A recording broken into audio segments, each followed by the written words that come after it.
Hello friends, welcome back to GK Sports India for the review of the fourth test match, the exciting fourth test match, at least from India's point of view, where though they did not secure a victory, their fight back on days 4 and 5, saving the test match from a deficit of 311.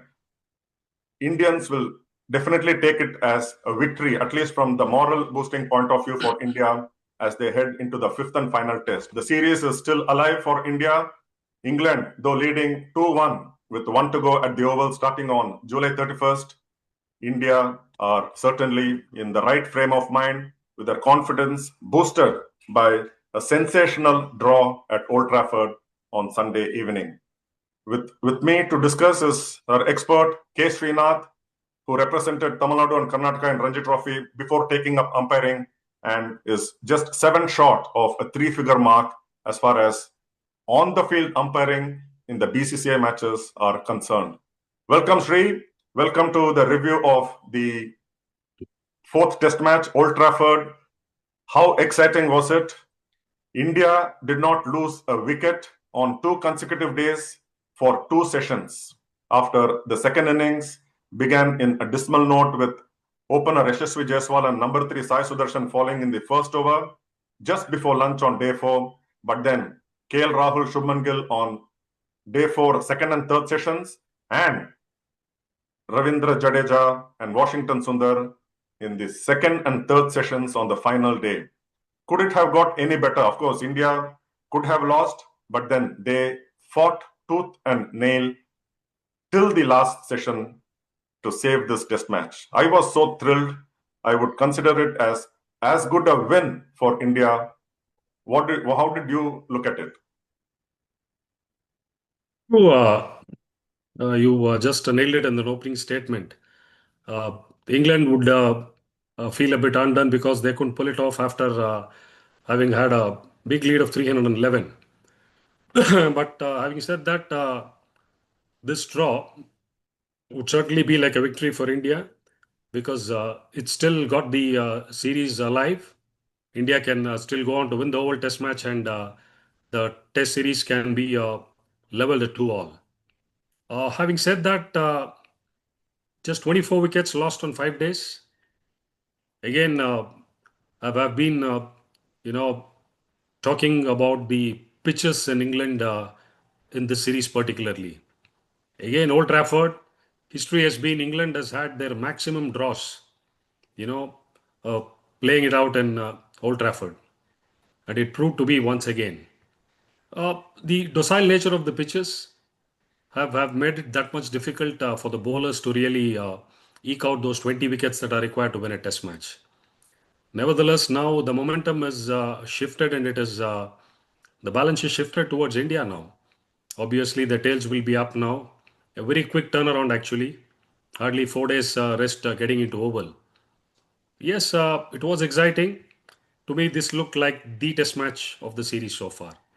If at all there is something exceptional in store in the final test match at Oval, to me, this looked like the real test of character, test of skill, courage, your determination, patience, resilience, whatever adjectives you can put in. A fantastic test match, especially in terms of the way India played it out, denying England a victory and ensuring they walk into the next test match with a very sound frame of mind.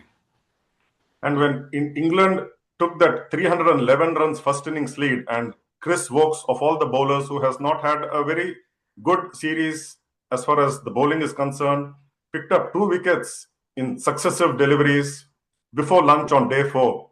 I'm sure many would have thought that England would finish it off on that particular day with getting an extra day of rest. But then first, Captain Shubman Gill, what an encouraging sign to see him get back to scoring hundreds after 3 consecutive maybe failures as far as according to his standards that he has set in this particular series.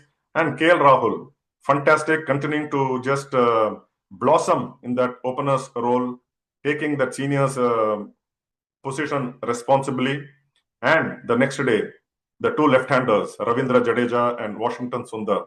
What batting. We have known Washington Sundar to fight it out, and In his debut test match in Brisbane, 2020-21 Australia, he scored a half century in his first test innings, and India won that match. So he is somebody who can be a crisis man, and he showed it yesterday when maybe if after the fall of KL Rahul and Shubman Gill in the first session, any one of them falling, and it would have been open, England on top. But then the two left-handers just battered England out and even frustrating them.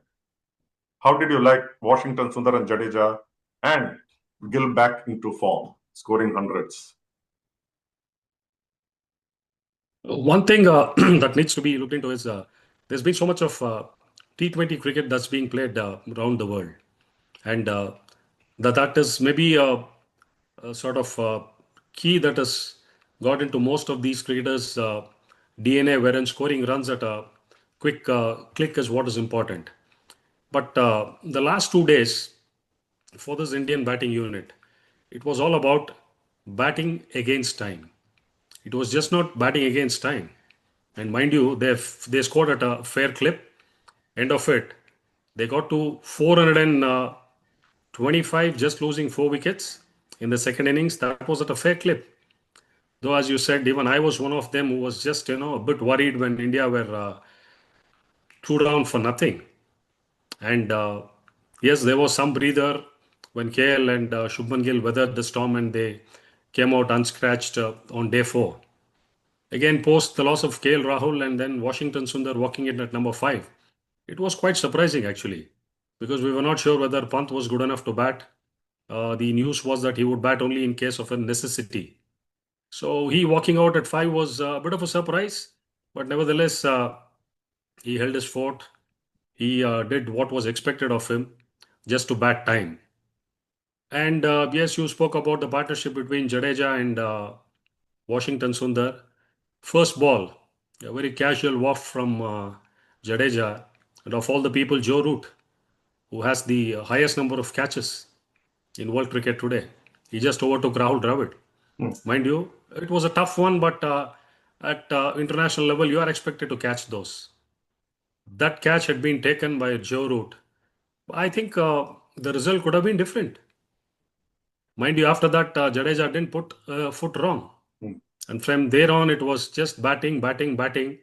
And, two left-handers out in the middle, the shots they played, the defense they displayed was pure elegance. After that, I mean, hardly they were troubled by, the sort of uneven bounce. Even the second new ball did not do that much of damage. So, as I said, it was a test of character for the Indian batters. And drawing this game was equivalent to a victory. So, India definitely, though the result would say it's just a draw, I would say morally it's a victory for India. Hats off. And to talk about Washington Sundar, I've been following his graph right from the age of 10, 12. He is a top class batter. In fact, he started off more as a top order batsman, in fact, opening batsman who just bowled a little bit of off spin. If I would say very much similar on the mold of Ashwin. Ashwin started off his junior cricket career as an opening batter, and then he started bowling off spin. Then history suggests what he's done as a bowler, and then later on as an all rounder. I think Washi is somebody in the same mold. Again, not comparing him with Ashwin per se, but he's got tremendous abilities with the bat. And for one, I've seen him in close quarters in Chennai in age group cricket, turning out in league cricket, in TNPL, and the way he's performed as a batter. When he bats, he thinks like a batsman because he knows what is expected, because he also is a bowler. So the batting form of Washington Sundar has augured really well for the Indian side. And, that would have really boosted the confidence of not only Washi, but this whole Indian setup. Overall, I would say close to about 5 sessions. The resilience, determination, courage the Indian top order put up was something phenomenal. Just speaking about Washington Sundar, it was for the first ever time in whatever little test that he has played. 22nd innings was his 22nd innings in the second innings. The previous 21 innings, he has batted from position 6 to 9. And for the first time, batting at 3 down to score his maiden test 100. Phenomenal. And remember his India under-19 days, where he opened for India under-19 and used to, like you mentioned, bowl a little bit of off-spin. Shubman Gill being his teammate in that under-19 World Cup, led by Prithvi Shaw, and which they won in New Zealand. Washington Sundar, I've always had this, Sri. He came into bowl in the 69th over in the England only innings of this test match. I somehow get a feeling that captains are reluctant to bowl him or give him enough bowl. Why is it so? Do you also get that feeling? Because I remember this semi-final match of Ranji Trophy 23-24 at Mumbai's BKC. Sai Kishore, the captain, but he hardly got to bowl Washington Sundar. It was almost Sai Kishore bowling from one end, and there was another off-spinner, I forget his name, who was also given a bowl, but he bowled more than even Washington Sundar. Why are captains reluctant to give Washington Sundar a bowl, especially in red ball cricket? We know his white ball off-spin exploits. He has been tremendous, but is this a fair thinking? Yeah, to be honest, even I was baffled because in his last innings when he bowled at Lords, he got a 4-4, Exactly. and almost uh, bowled India to victory, I would say. India couldn't chase down the target of 192 and ended up losing by 22 runs. A man in form with the ball Hmm. and not bowling into the 69th over of the England innings when England were just, cruising. They were on a canter scoring at more than 5 runs and over. So, I mean, it showed, I think, Shubman Gill was totally in a different zone when he looked in the previous three test matches. He was sitting back waiting for things to happen. And mind you, when you pick two all rounders, both capable batters and have prowess with the ball, and somebody who's done well with the ball in the previous innings, he's bowled at Lords, doesn't come on to bowl till the 69th over. Somewhere I feel throughout this test series, if at all one area where I would like to point out on Shubman Gill is he's been pretty reluctant in using his spinners Hmm. because if you are not going to give that sort of confidence to your bowler, then what is his position in the team? Don't tell me you're playing Washington Sundar or Ravindra Jadeja in this side as two main batters. If that were to be the case, you had the likes of Karun Nair, you had Abhimanyu Ishwaran sitting out. Any one of them could have played ahead of them if Washi is coming on to bowl in the 69th over. Hmm. And the modern day thought process and thinking has been off spinners struggle to bowl to right handers. The same with left armers when they bowl to left handers. I think it's a myth. And mind you, the two wickets which Washington got were of Ollie Pope and Zach Rowley, if I'm right. Both right-handers. Sorry, Harry Brook. Harry Both Brook. right-handers. One caught slip and one was stumped. So I mean, what is this theory about right-handers to off-spinners, left-hand spinners to left-handers? I don't understand. I think he's still a young captain. He's learning. Yes, as you said, yes, but for the series which India lost against New Zealand at home, where he bowled quite a bit Hmm. along with Ashwin and Jadeja. Yes, as you said, he's been underutilized as a spinner. And to be honest, once the ball gets a little bit softer, around about the 35th, 40th over, to stem the flow of runs, the easiest thing is instead of bowling your faster bowlers who are already tired, is to get your spinner in. And mind you, both Washi and Jadeja are very, very accurate, and it's not easy to score off them. So yes, it's a good observation, Jiku, and maybe moving forward, a young captain will certainly, uh, learn by what has happened, and now he might be more confident to use Washington Sundar on a regular basis. And to me, he looks like somebody who's cut out for this format of the game in the days to come by. And Washington has got a big role to play in this Indian team, not only as a batter but as an off spinner also.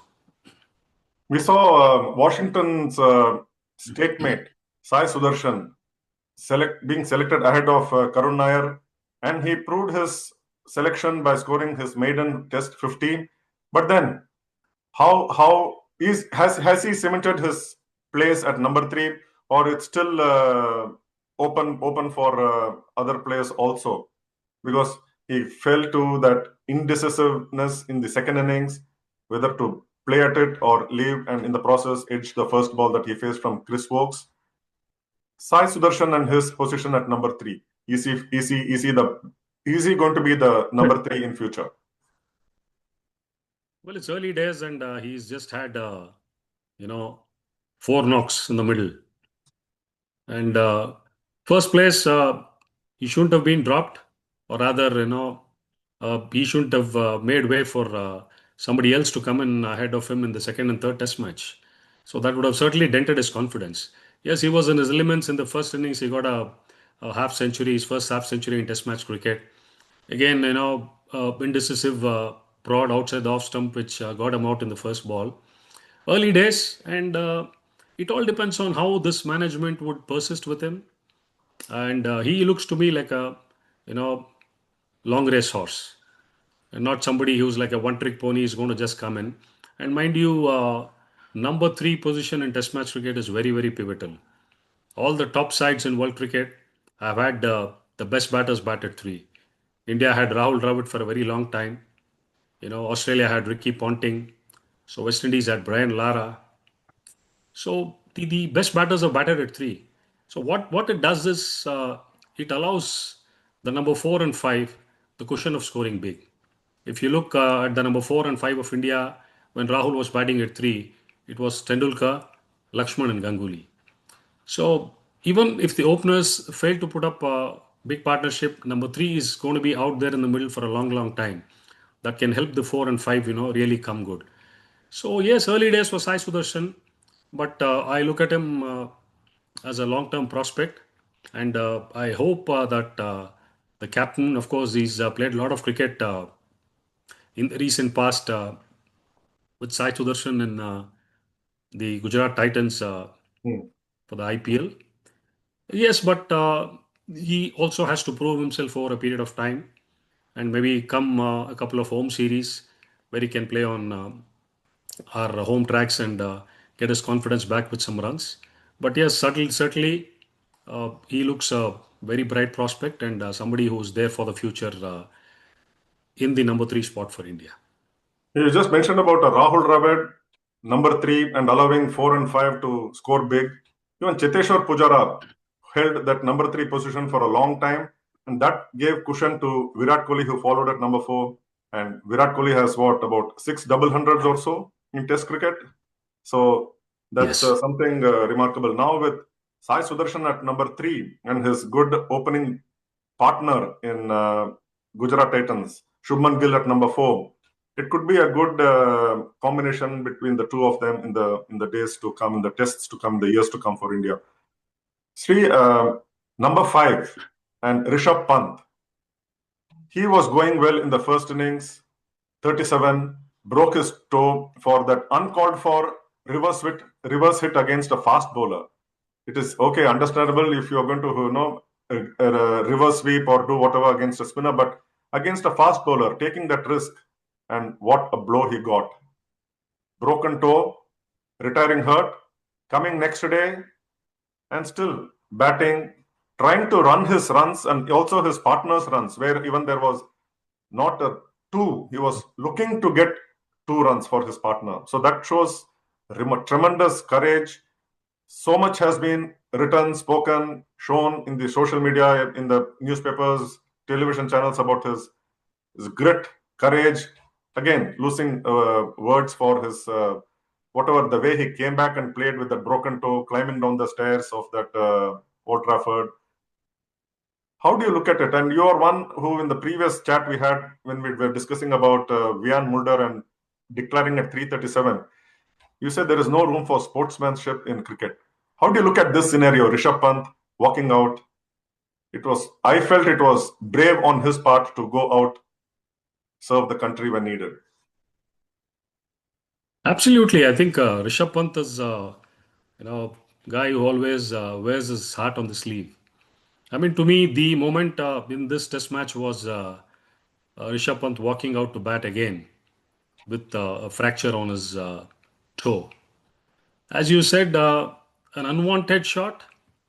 I think unpredictability is the second name for Rishabh Pant.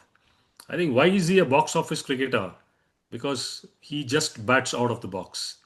He keeps just not the opponents, the bowlers thinking about what is going to come their way, but even the fans, the viewers are sitting and glued to the television sets.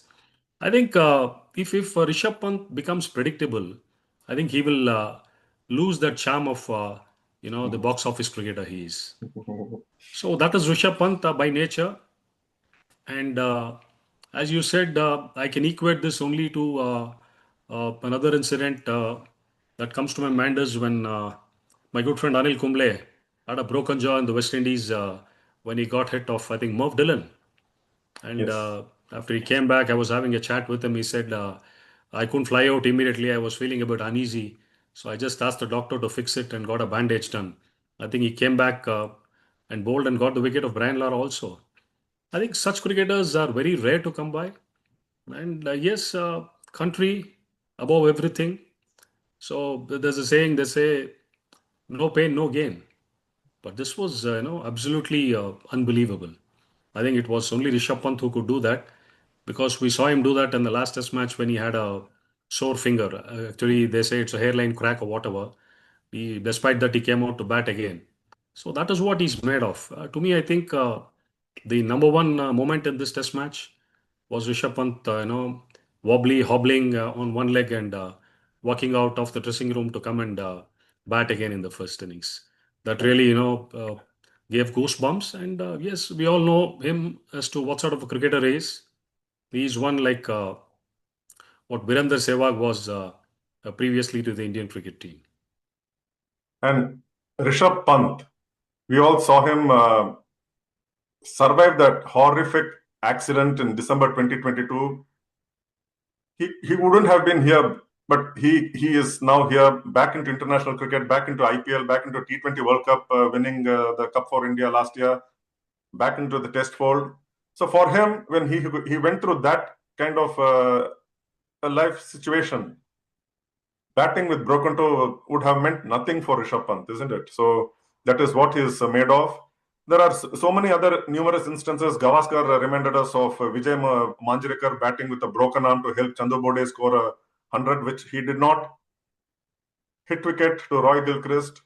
Then Nari Contractor batting with broken ribs at Lord's, scoring 80 odd runs, all in the 1960s. And in the recent times, we also seen Hanuma Vihari bat left-handed with a broken arm in the Ranji Trophy match. So there are so many such instances. But then Anil Kumble and his broken jaw, that comes into the mind, top of the list among many other heroics. Talking about, we have seen quite a few injuries in this Old Trafford Test match. But Ben Stokes, what is he made of? 100 in the Test match, 5 wickets, and whenever they are in a position to take, or they are not in a position to break a partnership, he comes, like he came yesterday on the 5th day. For the first time after not bowling the entire 4th day, he picked up the wicket of KL Rahul.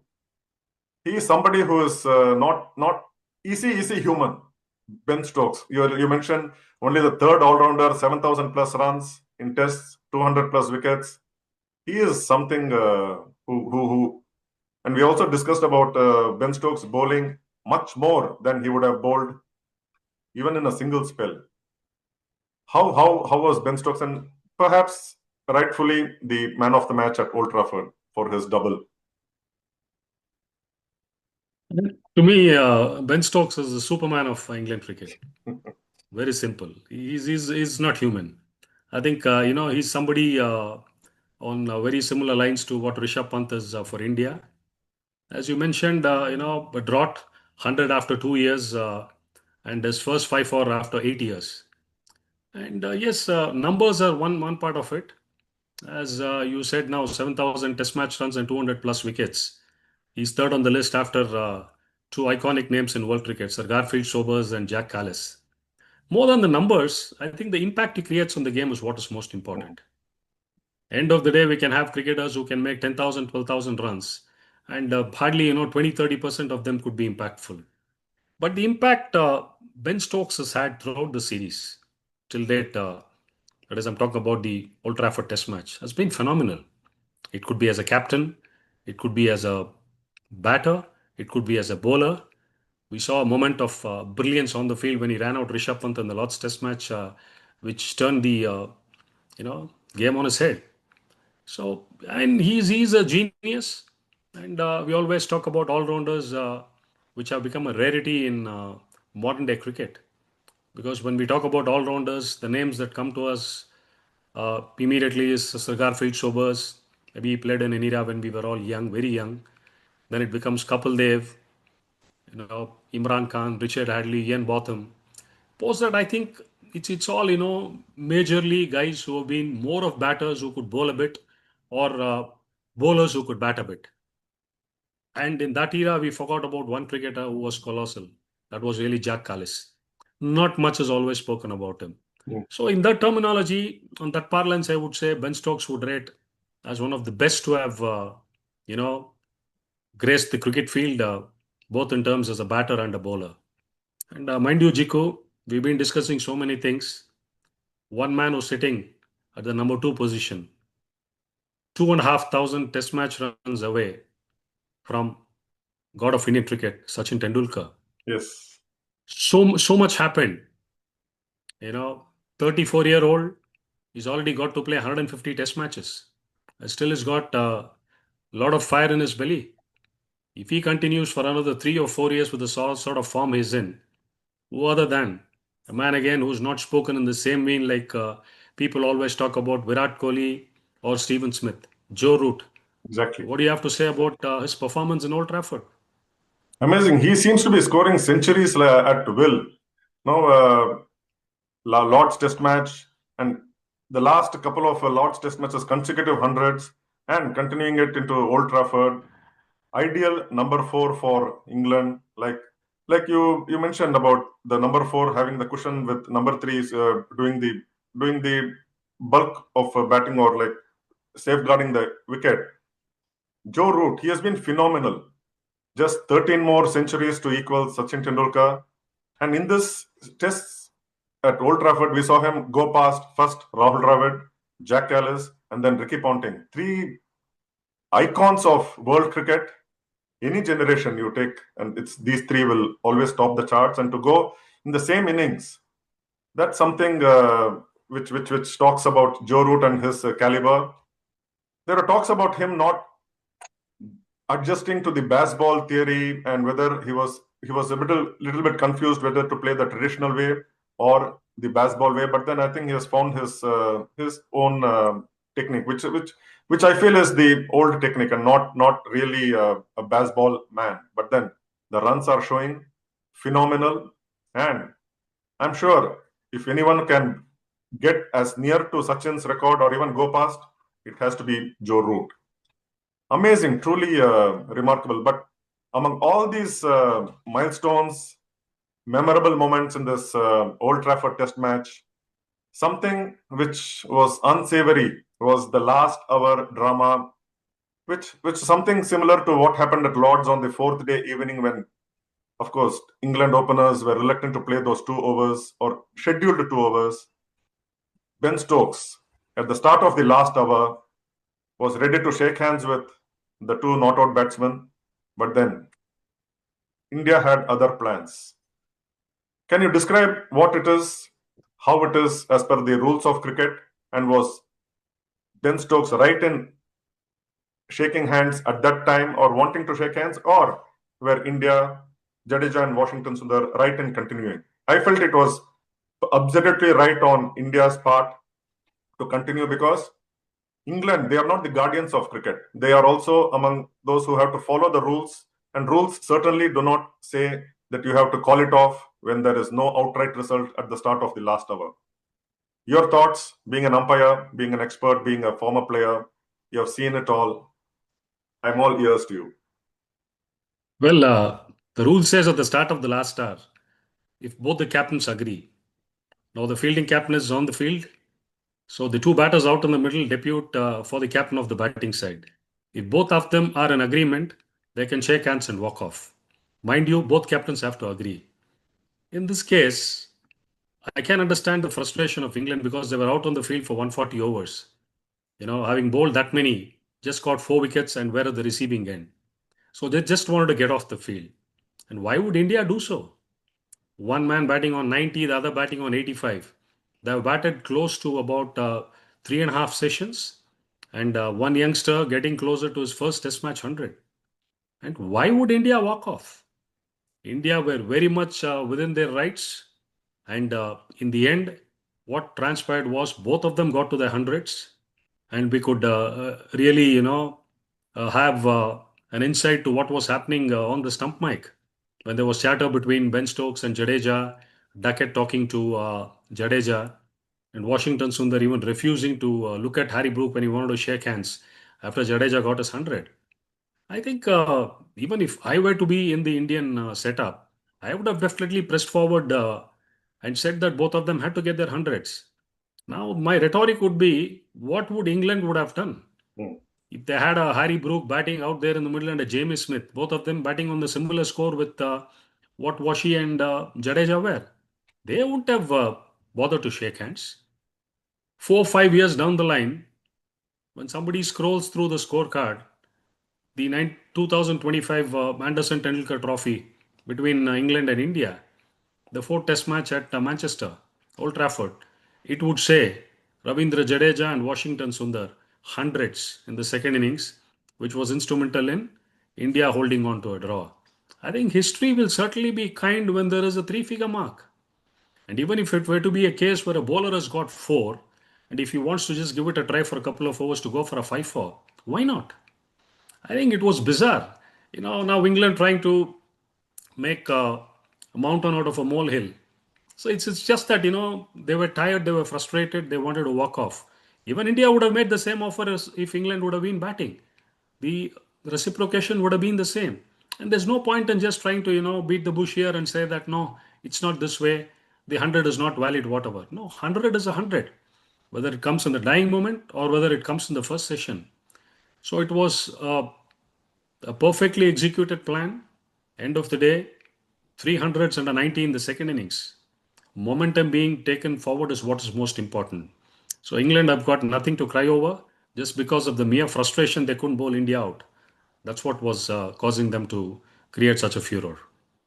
I was having a chat with a couple of senior citizen friends earlier in the day, and they were saying about the same thing. So I told them, if England bowlers are tired, if Ben Stokes is tired, they have 3 days to take rest for the next test match. And if still they are tired, they can surrender the test match, concede it to India, and India square the series 2-all. So it was with all the fight backs we have seen in this test match, England 669 in their first innings, Ben Stokes all-round performance, Joe Root's phenomenal century, and India's fight back. That last hour drama left a bad taste in the mouth, and now perhaps that will be spoken about more than what the test was going into the last session. And all the 4 tests in this series have gone on to the last session of the last day. So test match is well and truly alive. Test cricket is well and truly alive. On that note, we conclude this review of the Old Trafford Test match. And in a couple of days, look ahead to what's in store at the Oval. Which, Sri, do you think it's going to be a slightly on the favoring the batsman at the Oval going by history? History always has had big runs being scored in the Oval. I don't think the curator can, create any sort of magic. And I'm pretty, optimistic that we're not going to see anything that's going to be in favor of the bowlers. So that's the way the pitches that have been doled out in the last 4 test games have been. And I don't see any big difference or change that's going to take place in the nature of the pitch that's going to be provided. So more on the Oval Test match looking ahead in a couple of days in the Kumbi-Gikku Show. Until then, thank you, Sri, for as always.